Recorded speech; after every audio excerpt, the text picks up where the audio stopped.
hashtag replay. I am not going to be before you long. Of course, before we begin, if you would like the digital copy of my book, The Cyborg Redeemer, click the link in the description box. It also comes with my webtoon series that I worked on and that I love so much called Moabilis right here, as well as the coloring book right there. You get both of these webtoon series, Moabilis.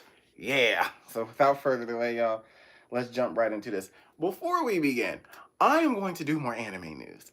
I miss doing anime news. I enjoy doing anime news, and I want to continue to get back to doing that, y'all. So I'm gonna be doing that more, you guys. But I'm also gladly gonna be focusing on my book. I'm so glad there's a pre-order for sale, y'all, because I found a huge typo that I gotta get rid of. Without further ado, y'all. So y'all, the Heifersode begins with the United States government trying to find people to lock up inside of a superhero prison. And so, and so they decide that it's in their best interest to go lock up a black man. I don't know who. And Marvel thought that that was a good. I think Marvel. Let's talk. How you doing? Here we go. Marvel. Why would you think it is a good idea? Why would you think, Marvel, that it is a good idea, a good one, a good one, to write a story about the government trying to lock up a black man?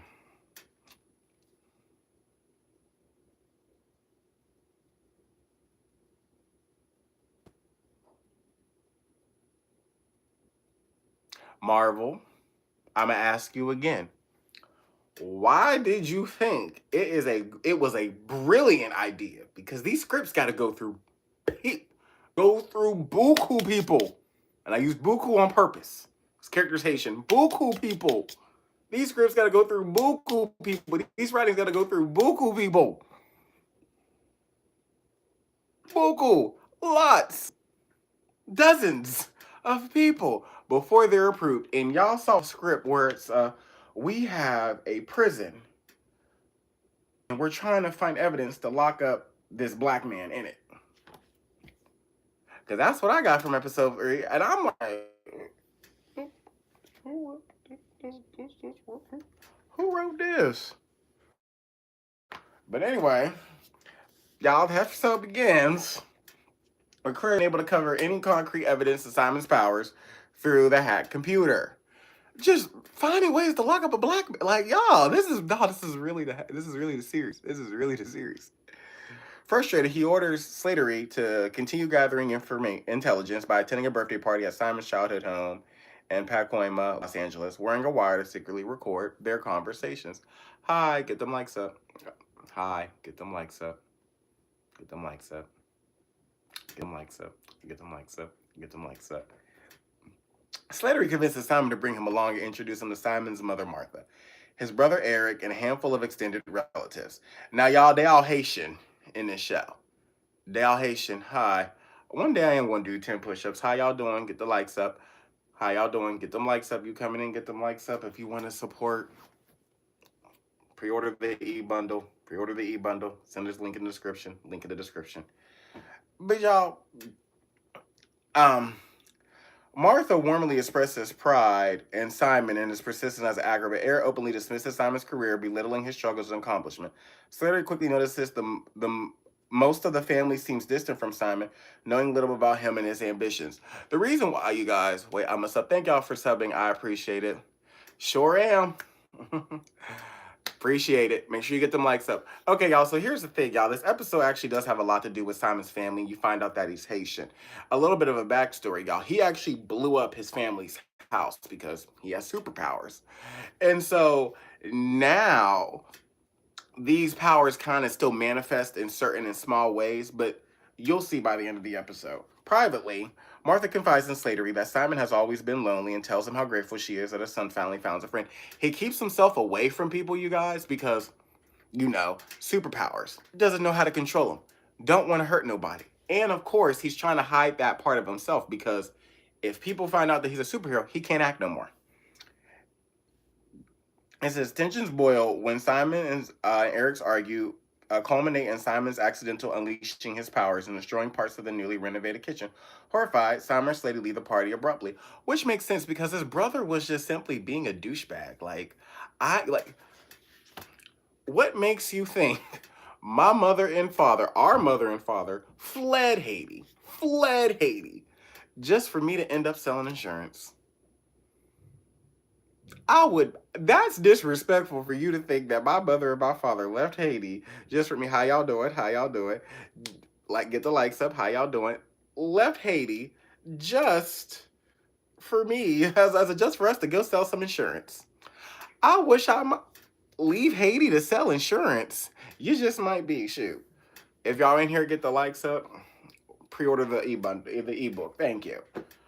I'm not. If my parents fled a country to come here or go to any other country, I'm living my best life. I'm becoming an actor, a singer, a dancer, a producer. I'm doing all that. Ain't no selling insurance. I could do that in Haiti in multiple languages. As outside, Common confesses Slattery that as first person outside of his family to know about his powers. Shaken by the incident, Eric's criticism, Simon wonders aloud if it's time to abandon acting altogether. There is going to come a time, y'all, where you're going to have to work. I'm not sitting here saying, because for all who's listening, I don't care to the 7 people, to the 6, 5, 4, 3, 2, 1. If you feel deep down in your heart and deep down in your spirit that you are called to do something, don't let anyone or anything stop you from achieving your destiny, for achieving that goal, for achieving that dream. Do you understand? I don't care if it takes you 20 years. Look at Tabitha. Look at Tabitha Brown. Took her 40 years. 40 plus years to achieve her goal of being an actress. 40. How long are you willing to wait? That's not a rhetorical question. How long are you willing to wait to achieve what you believe in? This man's been wanting to be an actor since he was a kid. He's willing to wait. He's willing to go to the auditions. He's willing to be rejected just to get his dream role. How long are you willing to wait? But it says, moved by vulnerability, Slattery makes a choice. He destroys the wiretap recording, breaking protocol with the Department of Damage Control. These are the people that wrote the law. I think was it the Doorsman law that says that superheroes can't be in movies. That's the dumbest thing. That's the dumbest law that came. And it says, moments later, Janelle calls with unexpected news. Both Simon and Slattery have received callbacks for the role of Wonder Man. Now, y'all, I thoroughly enjoyed. Get the mics up. I thoroughly enjoyed this episode. I did, y'all. However, there are some times where I'm like, the pacing's kind of like, come on, y'all, get to the point, get to the point, get to the point. But it's actually good. This is a good time run. It's 30 minutes. I did enjoy this episode. I did enjoy the fact that, Wonder Man is Haitian.